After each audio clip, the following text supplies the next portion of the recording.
این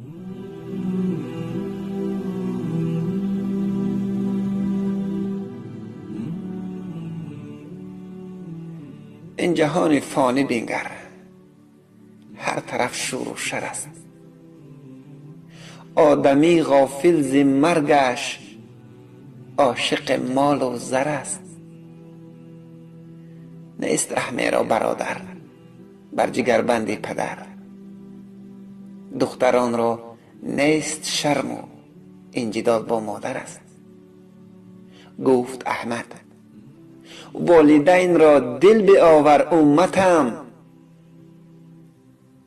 لیک آن حرفش کجا شد که پدر پشت در است. مرد از زن نارضا است، زن از مردش ملال. صبر از بین رفته است، ویرانه دیوار و در است. ما مسلمان زاده ایم اما ز قرآن غافلیم، قلب ها پر از حسودی که بر مرگ باور است. رفت رحم و شفقت و قیمت ز دلهای بشر، قدر حیوان این زمان از آدمی بالاتر است. ای خدا از شر شیطان رجیم امین دار.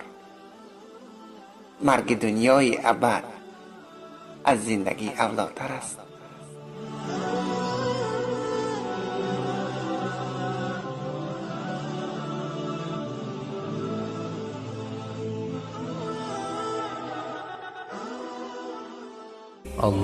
اللهم صل على محمد وآل محمد حبيب الله.